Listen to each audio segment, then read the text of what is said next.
Hello, I'm Dr. Stephen Hassan, and I am absolutely honored and delighted to have with me today Aryel Siegel. Aryel wrote a very important book, I think the best book to date on the Transcendental Meditation group, cult, a group that I put in my book, Combating Cult Mind Control, and I've done other blogs on the group. And Arya, you were deeply involved on a national level in the group. I wonder if you can share first some of your history and how you came to do what you're doing now, which is to expose the group and its infiltration into schools and attempted infiltration into schools. All right, so basically I was a graduate student in public health at Berkeley in 1970. And my best friend was an emergency room physician, and he started TM, and he said to me, I think this will be helpful in terms of reducing stress, because everything was very stressful in the 70s. Yeah. And especially the early 70s, Vietnam War, everything was crazy. And I started, and I felt some deep rest, I felt relaxation. And I thought maybe this could be a public health kind of tool because of the world of stress. I meditated for about 4 years. During that time, the TM process of inculcation, I don't know if that's the right word, is they invite you to the center for checking your meditation. And each time you come, there's some kind of an upsell, like come to a full day course, come to a weekend course, come to a 1 week, a month course. And each one involves longer meditation periods, more frequent meditation periods. And then while you're in this kind of semi-hypnotic state, you're exposed to the philosophy of TM's founder, Maharishi Yogi. And that just goes very deep because you're already very settled. And so it affected me and my friend who was a public health, he was an emergency room physician. We both became transcendental meditation teachers. We both went to Europe and trained for 6 months to become teachers. And we both worked for the national organization. I was in charge from 1975 to 1979 of all the research programs of transcendental meditation in rehabilitation settings. And I also published the first major paper of TM in a prison setting, which was at Folsom Prison. And it's probably one of the last fairly legitimate, although totally flawed piece of research that TM has come out about TM in the last 40 or 50 years. Yeah, I just want to underscore that there's been a ton of pseudoscientific research published by the group that when real scholars look at it, they're like, there's no controls, there's just myriad of problems, but they were promoting it as if it was scientific. Anyway, if you look at the one of the blurbs in the back of my book, it deals with research, and it's a quote from a sociologist. I don't have the book in front of me like you do. I do. We can see what he says. Barry Markovsky, professor of sociology, University of South Carolina, said, if I may read, Siegel's chapter on TM research provides the most comprehensive overview that I've seen of the numerous pseudoscientific claims emanating from the movement. The body of evidence TM uses to tout its supposed advantages over alternatives is staggeringly abysmal. Siegel demonstrates how misrepresentation and hype are used in a concerted effort to surround TM research in an aura of scientific legitimacy. He also reveals how TM proponents use this pseudoscience to solicit funding from unwitting government agencies, schools, and benefactors to pay for TM training en masse. Siegel does a fine job providing information on effective, low-cost or no-cost alternatives. Nice, nice plug and true. It's absolutely true. And really what's going on now, just a little bit more background, what's happening now in the TM movement, just kind Please. of more up to date. When Herbert Benson did the first research on TM at Harvard, and he demonstrated that experienced TM meditators triggered in their meditation what he identified as a relaxation response that had lower respiration and a lower heart rate and a very deep state of rest. And he said this is very good for your health, and he started wanting to do studies on it. TM Maharishi, very brilliant marketing person, grabbed that because he understood that the Westerners would pay much more for health than they ever would for spirituality. And that became the thrust of TM from that point on. Now, what happened with Benson is he wasn't a TM meditator. Maharishi was not his guru. And he wanted to know, what is it that's creating this response? And he spent the next 2 years trying to figure that out. And actually, under the aegis of the Dalai Lama, went to the Himalayas and did, with 2,000 pounds of equipment, and did measurements of yogis doing various kinds of yogic performances. And he was extraordinarily impressed with what was going on. Mm-hmm. But what he came back, so once he was convinced that something real is happening with meditation, he came back and he wanted to figure out what's causing it. Well, there's only three possible components. One is the TM mantra. The other is the ceremony, the Hindu prayer ceremony known as the puja, or the actual technique of TM. And he tried to figure out what it was, and he realized that you could use any word to meditate. And if people use the word from their own tradition, like a Jewish person might use shalom or shema or whatever, or somebody could use peace or whatever they like, the experience was more profound and they stayed with it longer. So, and Maharishi himself, before he came to the West, said in a book called Beacon Light of the Himalayas, which is available online, Mm-hmm. he says in that book that he says any word can be used to transcend. That's the settling down of the mind-body connection. That's the entire deal. He said any word can be used.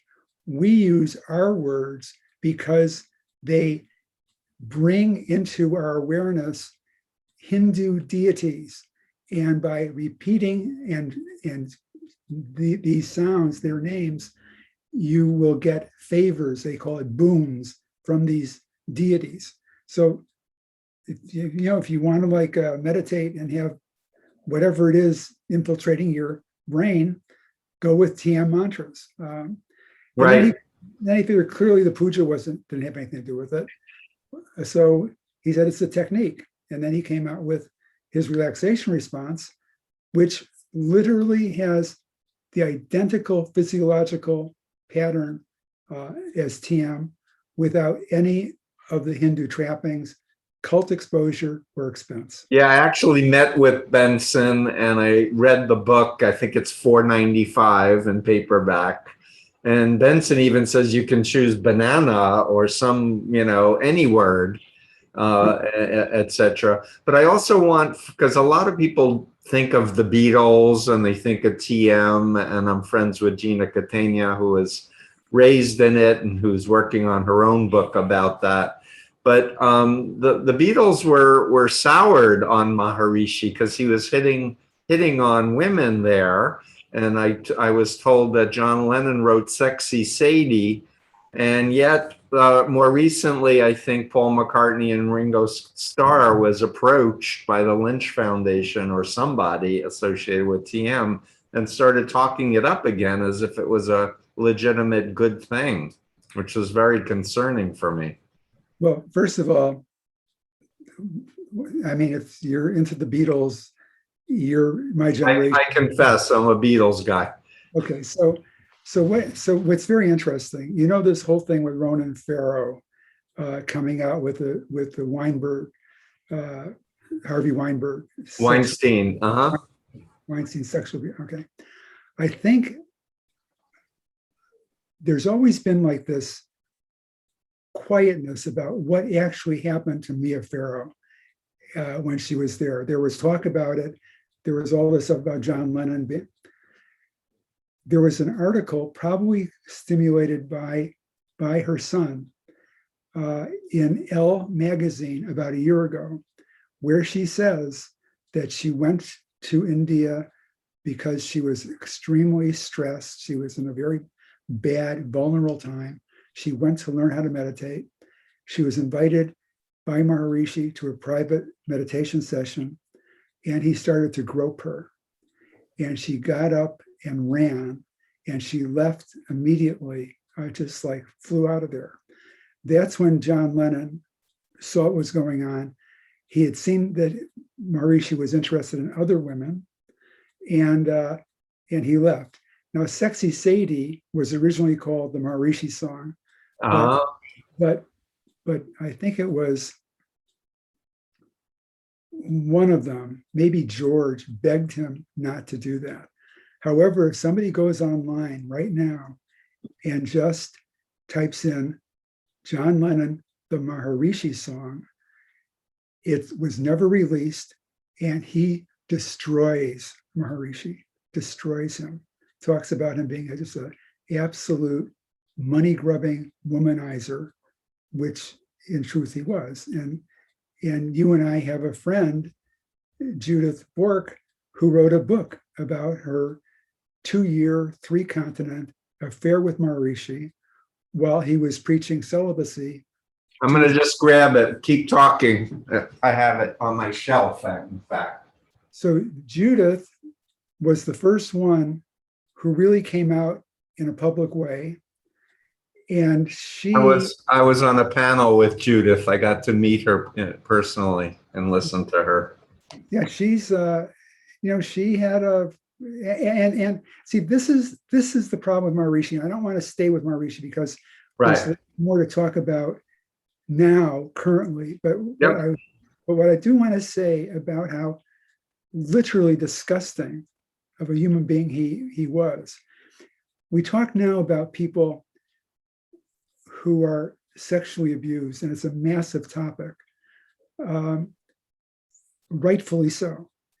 But with Maharishi, it's an order of 2 or 3 magnitudes higher, because these were not women who were in possibly some kind of a quid pro quo, and it went too far and it should have stopped. There's no question about that. The abusers should have stopped. But women went to India because they were looking for spirituality. They were looking for God, and he was the God person. And then he uses that power and that influence to come on to them is literally off the charts disgusting. No, I completely agree. And it's a real problem with authoritarian cult leaders, especially the ones who claim to be enlightened, claim to be celibate, claim to be above it all.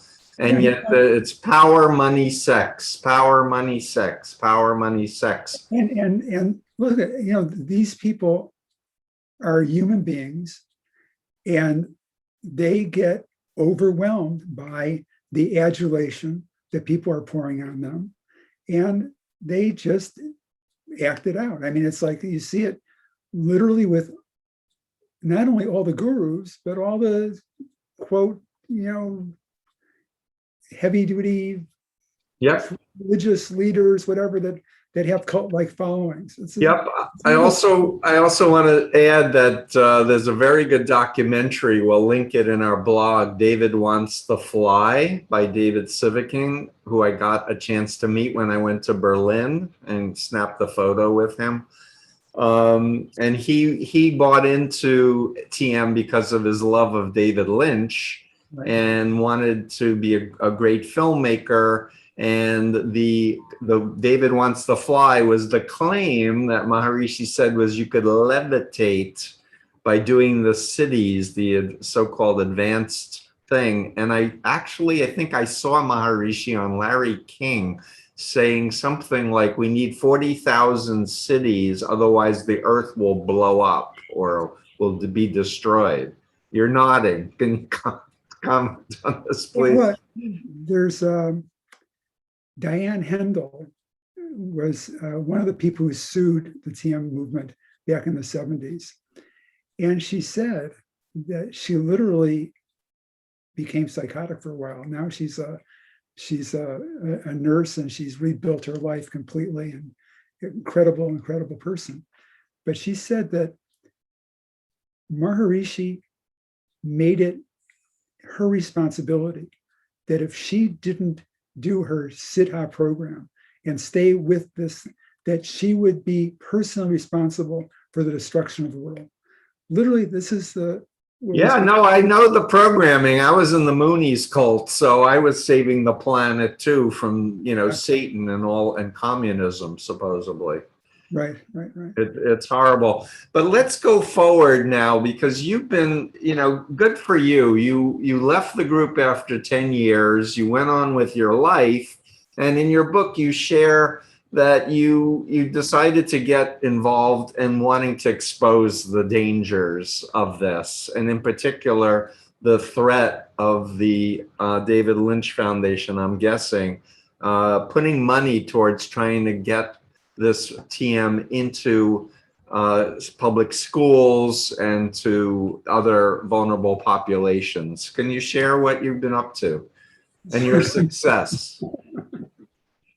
All right, well, when I left that world, I was in a PhD program at UCLA in behavioral science research. And then I was running a community mental health center for 5 years. Then I worked for a Jewish Federation heading the planning and allocations department in Los Angeles, and really couldn't make enough money to support my family. So I got into real estate. Okay. And I've been a commercial real estate broker for about 35 years. So that was the deal. And TM, by the way, during most of that period was completely dead. You didn't hear a word about it, because really what had happened was that Maharishi figured out that if you're charging people even $1,000, now when I learned it was $35, I was a student, but even if you're charging people $1,000 today, and you have office expense and publicity and salaries and utilities, you can't really make that much money. So what he did was he turned it inside. He went after his best customers, who were his teachers, and he came up with this cities program through which he literally promised the ability to levitate, to become invisible, to have the strength of an elephant, supervision, omniscience, eternal life, everything. Walking through walls, if I'm not. Yeah. But all this for $3,000, which was the equivalent of $10,000 to $12,000 in 1976. Now, I got the cities, and my wife got it for free because we worked for the movement. But we had friends who literally were begging people for money to go to this course, because this was the be all and end all. So I think in my book, I figured that in his first course, where they taught about, maybe in a 3-month period, they taught about 1,500 people. He made the equivalent today of $25 million. And even though there was all this blowback from the media, and he could care less. He was going to the bank, and he had his people. And then that wasn't enough for him. He started selling everything else. If you go through, and I just go through it in my book, he took every part of Hinduism and sliced it and diced it. And any part that could become a profit center, that's what he did. So he sold what he called Jyotish, which is like Hindu astrology. He has a whole massive Ayurvedic medicine, herbal stuff. all So if I can interrupt and say Deepak Chopra was a big recruiter for him and got into a lot of trouble for publishing an article in the JAMA, the Journal of American Medical Association, failing to disclose his financial interest in the Ayurvedic. exactly. And then they put one of their top research writers on the situation. He wrote a very damning article that appeared in JAMA, and then the TM organization sued him personally and JAMA, and they never were able to do anything with him. But JAMA never wanted to continue fighting it, so they basically held back. But yeah, Deepak was they're all into this thing. But and he'll never say negative things about TM that I'm aware of to this day. Deepak had a major falling out with them. There's no question about it. He had a major falling out with them. But that's beside the point. But as I said, they sold everything. And so when he died in 2008, now let me tell you, I was so far out of the movement, I didn't know that he died until 2015. So that's where I was not part of this deal. Yep. Thank God. So anyway, so what happened was when he died, the money that he had accumulated, which was estimated at between $5 and $9 billion, just in real estate holdings, just in real estate in India. This is what we're talking. It all went to his family, basically. The U.S. movement was left high and dry. There's almost like no money, basically. Everything went to the family in India. At least I think most of it went there. So I think probably because they were struggling financially, this whole effort started with the David Lynch Foundation to bring money into the organization. And they have been quite successful. They raise between $14 to $20 million a year. Probably $4 million of that goes into programming, which is actually like teaching TM in different settings, wherever those programs are. Right. Most of it goes into paying for 50 staff and 7 offices and all the events they have to honor their donors and whatever. But it's the organization itself is in deep problems, very deep problems, because there's so much competition now in that space where people, first of all, understand that TM is not unique, that you can get the same results without spending $1,000. And without the Hindu God's stuff. Exactly, without being exposed to all the stuff that you're exposed to with TM. And so, and even though if somebody searches out Transcendental meditation, they'll have to go through 40 things on the first Google search, all positive stuff, because TM puts it up there. Search engine optimization manipulation, basically. Exactly. But if you go a little deeper, you start seeing the problems. You're seeing all the cult issues of this, that, and whatever. So when you ask how I got back involved in it, all of a sudden in like about 2015, 16, from total nowhere, TM was suddenly everywhere. Like people were talking about it. George Stephanopoulos and Tom Hanks and Howard Stern and Oprah Winfrey and all these celebrities. And I'm thinking, I'm sorry, pay attention, like what's going on? And then what I noticed was almost like a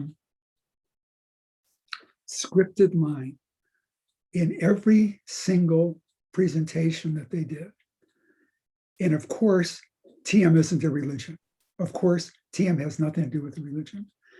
And I'm thinking that's a little weird because we know it does. I mean, it's all basically all it's about. The whole thing is spirituality and trying to get enlightened and whatever. So I think that's strange.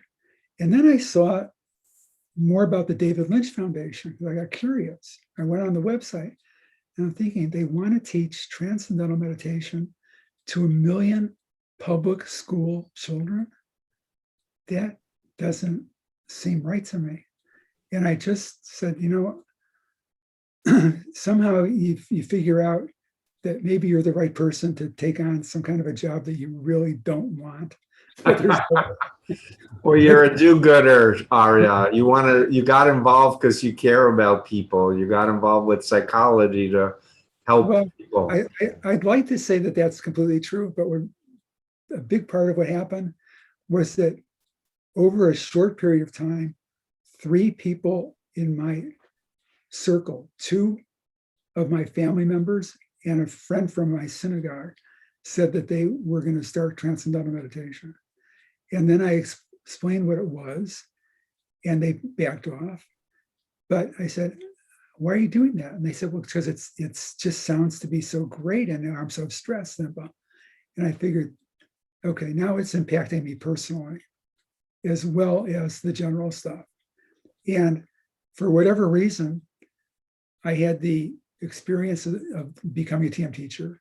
I had the experience of working in the national organization, actually publishing research that they still quote to this day. They still quote this research. I have PhD training in behavioral science research. I know what good research is, and I know that they don't have it. And so I figure, I'm going to take a crack at writing this book. Yeah, I'm so glad that you did, Arya. It's awesome. So there was a recent ruling regarding Chicago school system, I believe. Can you share what the state of that is? So what happened was in 1978, there was a ruling by the New Jersey courts that declared TM as a religion, that it goes against the Establishment Clause of the First Amendment, separation of church and state. It was a massive lawsuit, and TM lost hands down, and they were immediately thrown out of the New Jersey schools. Can I just interrupt you for a second? Something's coming back to my old brain. Was the judge saying something like you can't put the name of a horse on a cow and call it? Was it something with a cow and a horse? Yes, but that wasn't in that case. What happened was TM was devastated by that ruling, devastated, and so they appealed to the next higher level court in Philadelphia, and that court sustained the ruling of the first court, and the judge in that court said that about, you can call a horse a cow, but it doesn't change it. It's still a cow, or it's still a horse. Yeah, it's like, call it whatever you want. So now, even though that was the situation, TM sort of the case became old. It was in 78. They started sliding in under the radar and approaching public schools, which have tremendous problems with behavior issues and stress and teachers, kids. And so they were able to, because now everything is health. If you look right now at the TM basic website called tm.org, not to give them a plug, but Maharishi, who was the be-all, end-all and everything, is like a little thumbnail up on the top, founder. And then everything else is exaggerated, hyped health and research studies. And Stephen, they are all garbage. Mm-hmm. And so I'll finish up with the school stuff, and I want to really focus on what's going on now with what's going on with health. Basically, so they're sliding in under the radar. I saw this. I knew that they had a program in San Francisco. And when I was writing my book, a very wonderful woman named Sarah Ritchie started being my confidant. And she had started a Facebook page against TM in the San Francisco schools. And nobody fought them except this parents group. And that was their main program. It had 5 high schools and junior high schools, and it died natural death. In one school, 28 of the 31 teachers and staff voted to get rid of it. Not that they didn't want to do some kind of relaxation stuff. They just did not want transcendental meditation. TM had a program in Chicago for over 3 years, 3,000 kids in 5 high schools. It had attached to it a study by the University of Chicago, a $2.2 million study. And it was so hyped that, this is really interesting, Russell Simmons was on the advisory board of the David Lynch Foundation. Russell Simmons at various educational conferences of the David Lynch Foundation would stand on the stage by David Lynch or Bob Roth, whoever was doing the presentation. Russell Simmons went to Bogan High School in Chicago and possibly other high schools to talk about the wonders of TM and how everything would be great. Russell Simmons has now been accused of rape and sexual assault by 20 women. There's an HBO documentary about his proclivities, which literally have destroyed lives. He sold his empire, fled the country. This is one of their people. And that's not the only one. Stephen Collins. He was an actor. I forgot what he was in. He played this priest or something, I don't know, on some major television show. I'm getting his name right. Stephen Collins. Yeah. He is a self-confessed pedophile. He was for years on the board of directors of the David Lynch Foundation. There's a guy named Belson who was a trustee of Maharishi International University, multi-million dollar contributor, now serving 8 years in the Iowa State Penitentiary for child pornography.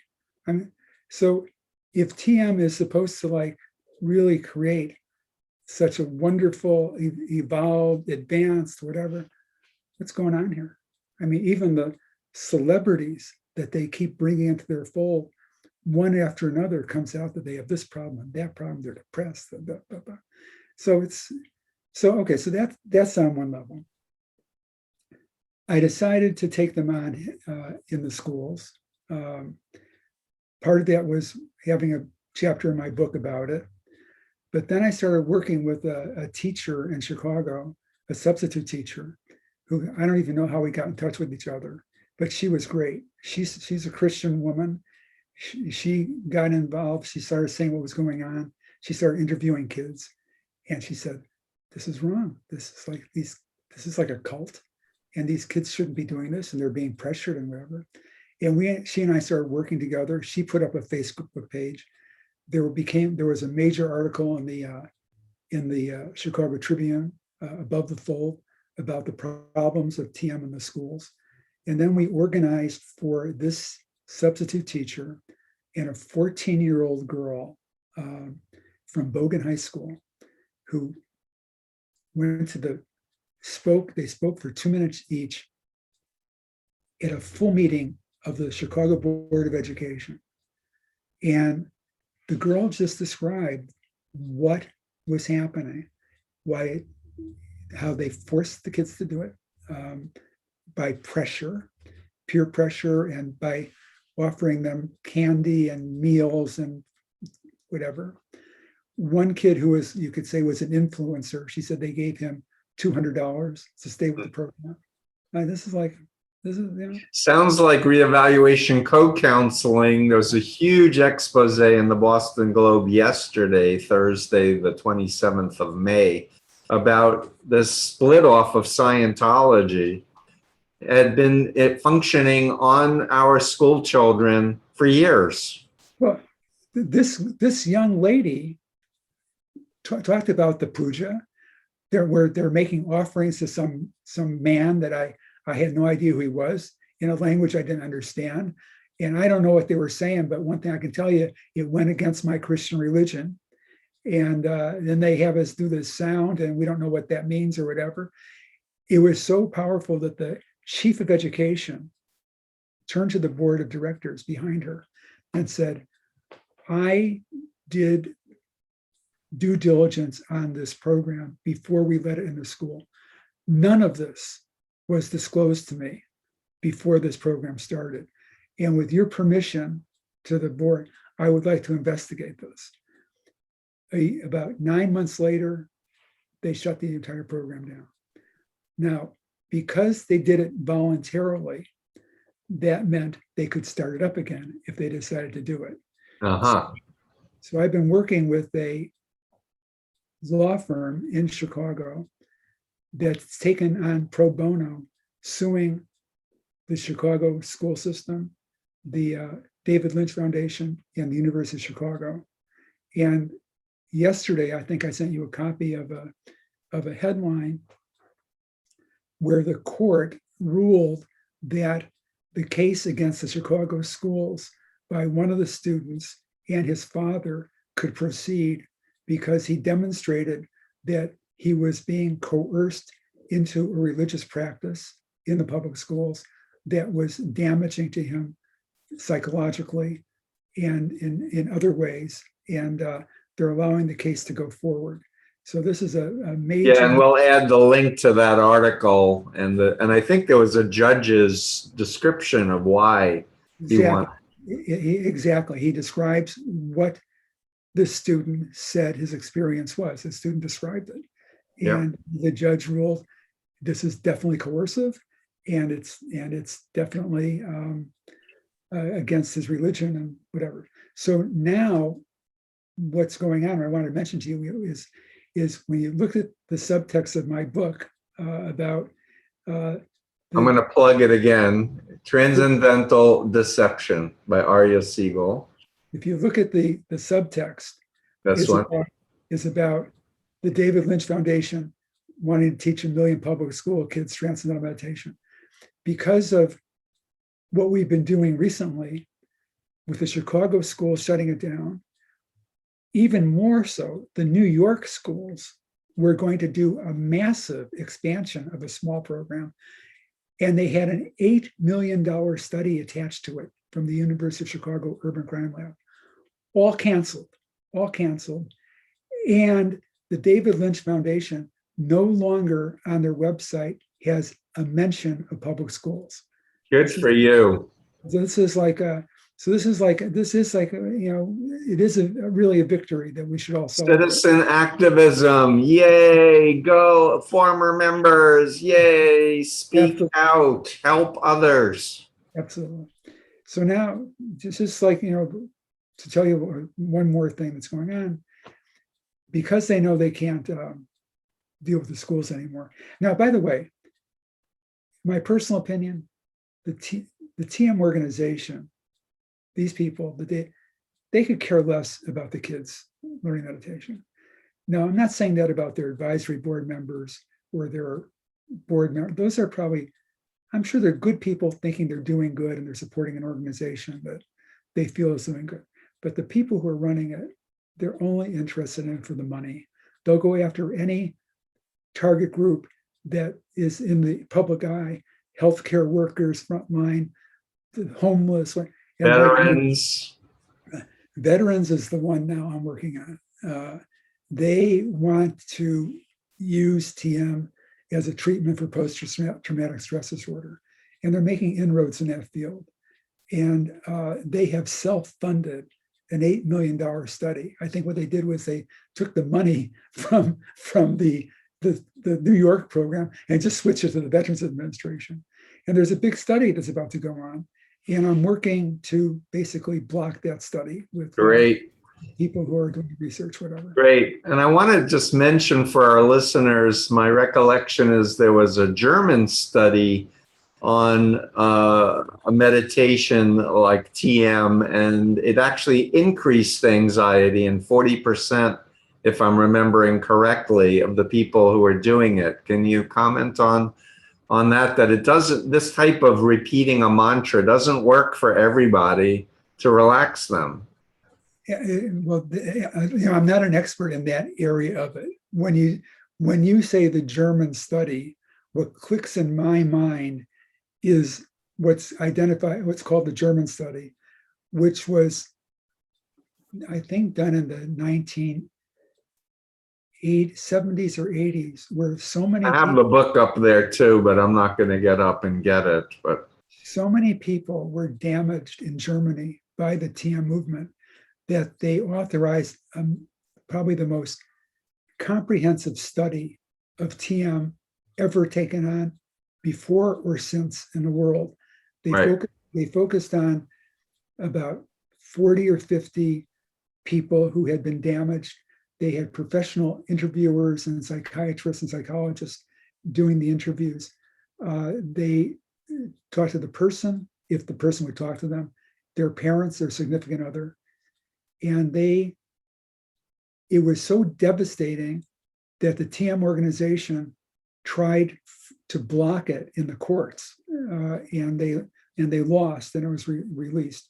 It's called the German study, Yep. and it's translated now. And Yeah, if anyone wants to know about the damage that TM can cause emotionally, financially, and every other way, let's say one thing before we go on. It's not like if somebody learns TM and they do it for 20 minutes twice a day and they don't get involved in anything else, that some people won't feel the benefit of deep rest. Now you have to figure out, why is that? So if I were to say to you, a very busy person, you know what? Take a nap twice a day for 20 minutes. You'd probably feel better. You'd probably feel more rested. However, people look at you like you're a little strange. Like what's he doing now? He's going to take a nap for 20 minutes. I mean, but if you're meditating, oh, that's so cool. That's like, wow, you're doing meditation. Oh, I do meditate. So there's that aspect of it. Then if somebody is willing to pay money and take the time to do something, they are primed to take something in, and they want to have a good experience. They don't want to feel they're spending the money and like everybody else is having a great It's cognitive dissonance theory, and it's just exactly. the more you invest in it. I do want to add, if I may, Aryel, that with TM, because it was portrayed as the perfect way to enlighten yourself, if you had more anxiety and you went to a senior teacher, they would say, oh, you're de-stressing, keep doing it. And then I heard from some of my former clients, they started having tics, they started barking like a dog involuntarily, and the TM instructor would say, keep doing it, instead of, it doesn't work for you, move on. Okay, you're hit on really the danger part, and it's a major danger part. TM sees itself as a one-off solution to every problem in the world. Personal enlightenment, physiology, health, everything. You don't need to do anything else. When I was writing my book, I would go on the TM website, because they would have like a live chat, and I would say, I'm a veteran with post-traumatic stress disorder, and I would build it up. I said, I'm having psychiatric problems. I'm under the care of a psychiatrist. I'm taking antipsychotic medications. Will TM help me? Yes, it will. Do I need to tell my psychiatrist? No, not unless you really want to, if you feel but you don't really need to. I mean, TM help. It's like, I'm telling you, like, it is so irresponsible. It's literally crazy. But this is my world, Arya. Cults, with leaders who claim to be divine and they know everything and they can't be wrong, and people get deceived and manipulated. Yeah, well, they do that with their own research. They exaggerate everything beyond any bounds. It's so methodologically flawed. The control groups are weak. They will never, ever, ever. They claim there's over 700 studies or whatever, and all they have never once allowed a comparison with the relaxation response. Yeah, the control, that's $4.95 in paperback. You can go on my website, which is tmdeception.com, and I have a video of Dr. Benson teaching the relaxation response, and don't even have to pay the $4.95. Oh, that's great. You can just go on the website or go Google Benson teaching, and there's videos. Now, Yep. in contrast to the TM research, which is almost all done by TM affiliates, people who are TM teachers, work for the organization. Benson is at Mass General Hospital and Harvard, and all their studies are done. There's 100 studies or more on the relaxation response, all done by Harvard researchers, all done with good controls. And no vested interest. No Just vested wanting interest. to know what the facts are. It's like, there was a whole period of time when everybody was hyping mindfulness and mindfulness, which is great, okay? But it was oversold. It was really, really oversold. But still, there were some people in the mindfulness world who really honestly wanted to know, who does it work for, under what circumstances, when does it work? There was more of a basic honesty because they were trying to understand where it works. All TM wants to do is sell a product. And the more they can sell, the more happier they are. And that's basically what drives the entire organization. And this has been such a comprehensive interview. I want to add two more facts, if I may, that we didn't cover. One is MIU, Maharishi International University, which the last I heard is still accredited. And then I'm going to ask you to comment on that. And then my recollection is that a former TMer, Robert Krupinski, went to India to talk to the people who supposedly Maharishi got the blessing from or whatever. And he said that they said to him, when are you Americans going to know you can't charge money for a spiritual practice? That's a fraud. Back to you. Those two more points and then we'll wrap up. Okay, so basically, in terms of MIU, I can tell you that their enrollments are way down from what they were. It's in Fairfield, Iowa, right? Yeah, Fairfield, Iowa. Mostly they get a lot of foreign people coming because of visa issues and wanting to come to the country. And so and if you look at student evaluations, which are available online, a lot of them, some of them are just like the in the fold hype, but so many of them are, this is a terrible place. All they care about is the money. The education sucks. So yeah, there's issues there, and their fundraising is really has gone way down. I mean, at one point they were at about $40 million a year. The last time I looked, it was about $1 million. So they're really suffering. And typical of the TM organization is they care nothing about their employees. They don't care about their teachers. I mean, Maharishi trained an estimated 20,000 teachers in the United States alone. There's maybe 200 to 500 still active, and most of them are part-time. I mean, like a country like Israel has 4 TM teachers, and those are all part-time. So there isn't really much of a movement there. That's just the reality. Now, the second question. It was just a story again from the past, because it's been many decades that I've dealt with this group. So interestingly enough, I tried to reach Krupinski when I was writing my book, because he had a major lawsuit against TM. And at the time, he had a settlement of $187,000, which in today's dollars is $500,000. And your buddies, Pat Ryan and Joe Kelly and a bunch of other people were Pat Ryan and Joe. Pat Ryan was a graduate of MIU and is one of the most prominent ex-members who help other people, and Joe Kelly too. Exactly. So they were also sued, and they got very major settlements from the TM organization.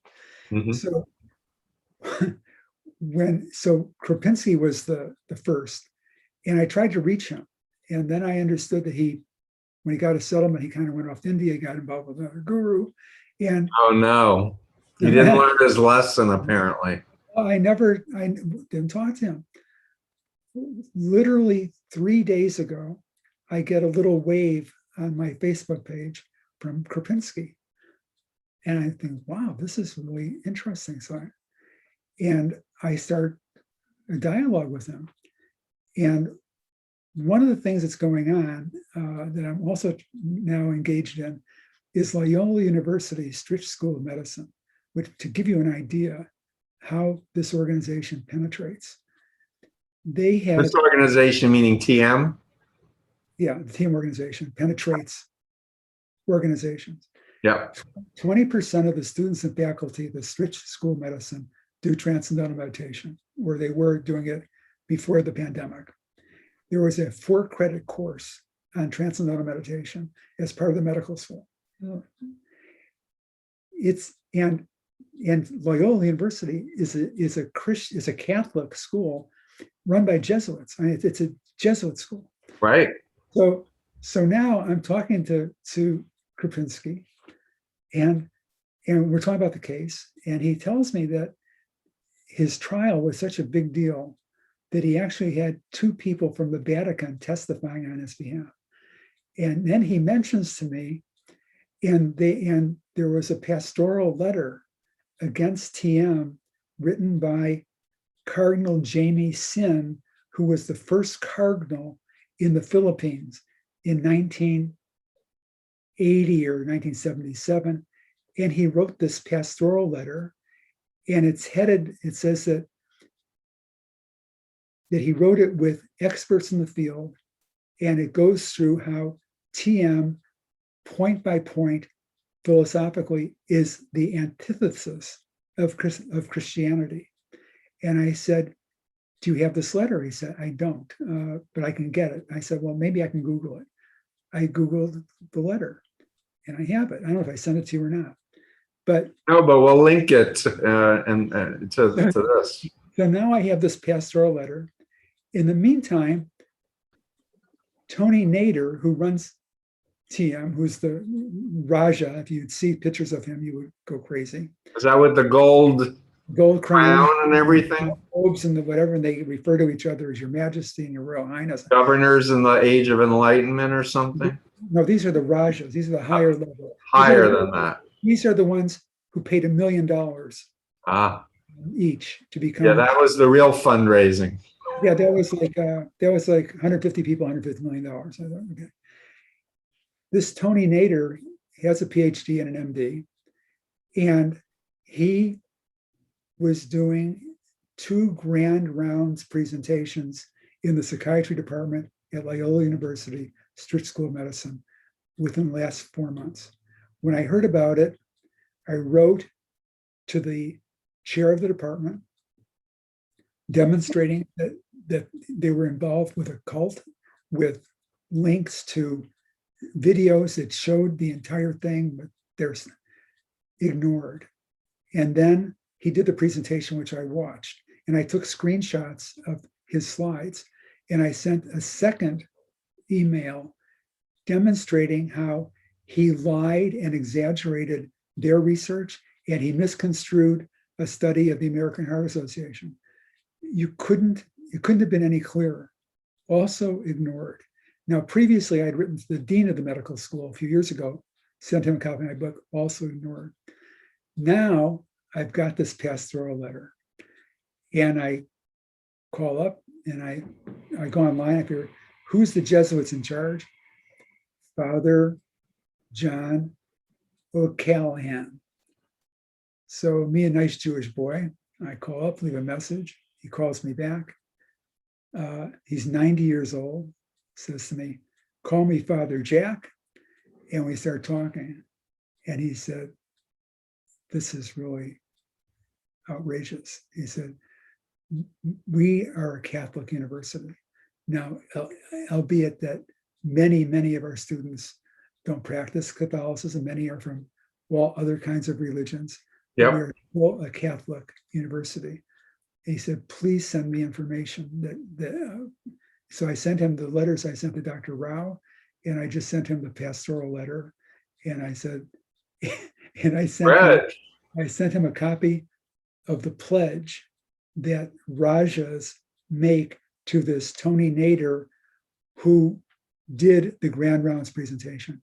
Stephen, as much as you think the Moonies are insane, you ain't seen nothing yet. I'll send you this. I don't know about that, Arya. The son of Moon has a crown with bullets and wants to call for armed insurrection in the United States. We're not going to compete. Yeah, we're not going to have whose cult is worse in this, but this has been amazing and wonderful. By the way, I have a video of my psychiatry grand rounds at Harvard Medical School on my work, helping people who are in cults. So you can send them the link if they want, like, you know, a mental health professional take on mind control and its effects in authoritarian cults. Well, I just sent him this thing, the pledge today. I said I didn't want this to get lost in the material I sent you yesterday. Right. Because this is special. So when we talk, so Arya, you're amazing, and thank you for your good work. Tikkun Olam, which is Repair the World, is part of our Jewish mandate, if I can say it that way. This is Transcendental Deception. Any last words as we wrap up?